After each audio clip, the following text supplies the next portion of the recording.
Lepo zdrav in dobrodošli v še enem videu, kjer raziskujemo kriptoprojekte. No in tokrat je malček čas, da gremo spet na stablecoin področje in sem se odločil, da gremo tokrat malo pogledat USDC. Tetr smo že, dajmo si zdaj pogledat še USDC. Pa dajmo si najprej pogledat, o čem pravzaprav se gre tale kriptoprojekt.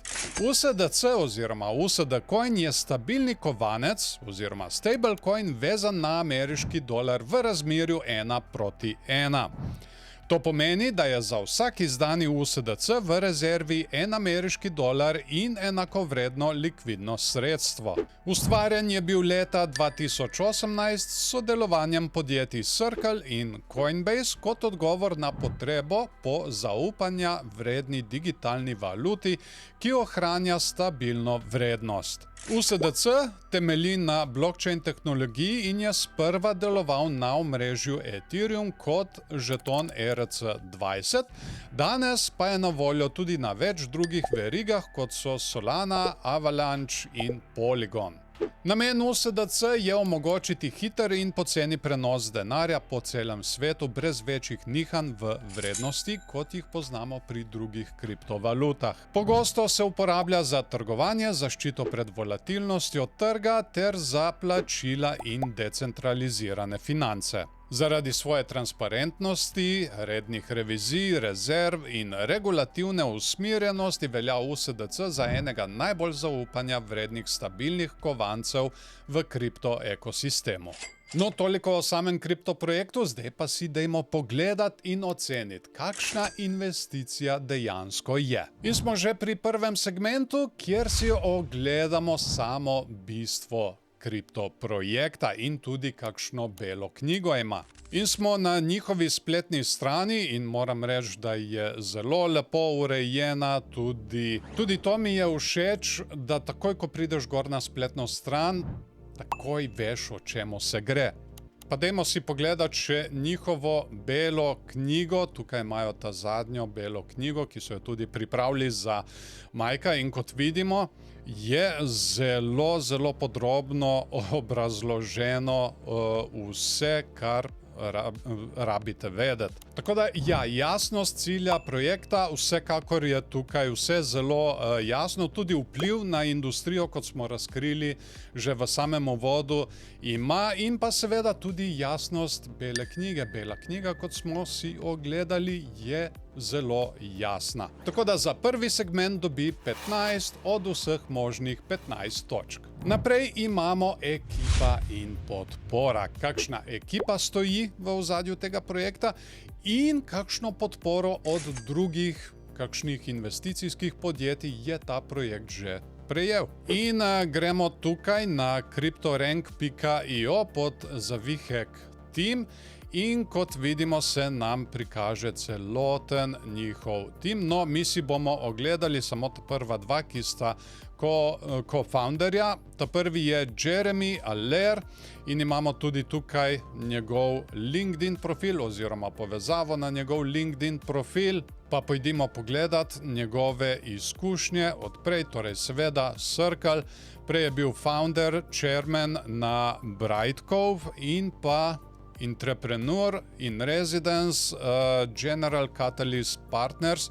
Mislim, tukaj znanje, kar se tiče financ, vsekakor je in prej je seveda delal tudi na Adobe.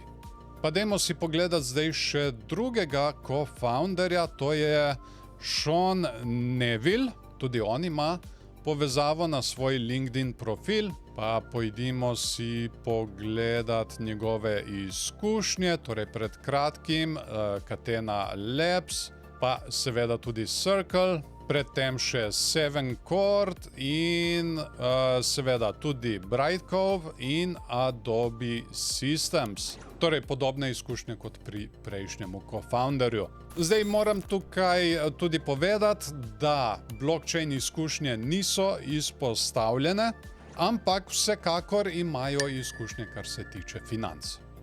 In kar se tiče financiranja drugih investicijskih podjetij, sem našel podatke tudi da je bil ta projekt podprt iz strani Accel, General Catalyst, Breyer Capital, IDG Capital, Oak Investment Partners in Fidelity Investments.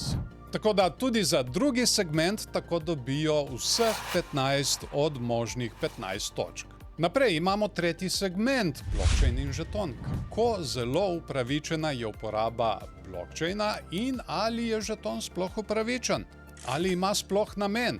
In ja, seveda, kot smo razkrili v že samem uvodu, vsekakor blockchain je zelo upravičen in tudi žeton ima seveda svoj namen. Tako da tudi za ta tretji segment, blockchain in žeton, ta projekt dobi 10 od vseh možnih 10 točk. Naprej, četrti segment imamo napredek in cilji. Imajo morda kakšen roadmap in kako in kaj gre pri doseganju teh ciljev? No, tukaj, kot pri marsikaterem projektu, ki smo jih imeli do zdaj, sem bil malček razočaran. Sicer imajo tukaj spletno stran z novicami, ki jih še kar dokaj redno objavljajo, ampak jaz pogrešam malček več. Pogrešam en roadmap z zastavljenimi cilji in pa seveda, koliko daleč so pri doseganju teh ciljev. Tako da za ta segment dobijo 3 od vseh možnih 5 točk. Naprej imamo tehnično analizo, 5. segment, ko jim kaj gre cenovno. No in če gremo tukaj na cryptorank.io pod overview in malček gremo dol, kjer se nam prikaže graf in seveda tukaj vidimo, da v bistvu seveda logično gre se za stablecoin in v bistvu ni kaj dosti zagledati. So sicer nekatere manjše volatilnosti, ampak te so izredno majhne, kar je seveda logično. Gre se za stablecoin in seveda imamo potovanje v stran. Ampak to predstavlja tudi nekako varnost pred volatilnostjo pri drugih kriptovalutah. Tako da trend imamo v stran in pa seveda tukaj se niti ne splača kaj dosti gledati na tem grafu in tako za tehnično analizo dobimo 11 točk od vseh možnih 15. Naprej, 6. segment imamo sentiment. Kako jim kaj gre na družbenih omrežjih in kakšna je kaj adopcija tega kriptoprojekta. In če gremo pogledat nazaj na njihovo spletno stran in gremo čisto dol do footerja, ponavadi imajo tam nanizane svoja socialna omrežja in vidimo tukaj, da imajo v bistvu samo platformo X oziroma Twitter in tukaj imajo 43.000 sledilcev. Zdaj po pravici povedano, pričakoval sem precej več, ampak tudi to zna biti kar precej velika številka. Poleg tega pa tudi, kar se tiče adopcije, vsi poznamo USDC, je na kar velikih in uglednih menjalnicah, tako da adopcija tukaj je kar velika. Tako da za ta segment dobi tudi 10 od vseh možnih 10 točk. In naprej ta zadnji segment, 7. segment, je Certik varnostno preverjanje. Ali so ga opravili? Dajmo pogledati. In smo na Certik spletni strani USDC, torej in če tukaj se malček pomaknemo bolj dol, vidimo, da žal audita niso opravili. Tako da žal tudi tukaj nimamo kaj dosti zagledati, ima pa kar precej visoko leaderboard oceno, več kot 87%, kar potem ta kovanec tudi uvršča med top 20%. Tako da samo na podlagi tega dobi 5 točk od vseh možnih 25. In tako skupna ocena tega kovanca je 69 od 100, kar ta kovanec potem uvršča pod povprečno potrebnih je več raziskav. Ampak zdaj pa nas zanima, kaj si vi mislite o tem kovancu? Ga držite? Vam pride prav v času volatilnosti, tudi kar se tiče raziskave? Smo mi morda kaj izpustili, kar dopolnite nas spodaj pod komentarji. Seveda se priporočamo tudi za kakšen všeček in seveda ne se pozabiti naročiti na naš kanal, da ne boste zamudili naše naslednje kripto raziskave. In tako, to bo tudi to za tokratno raziskavo. Jaz vam želim še lep dan in se vidimo v naslednjem videu.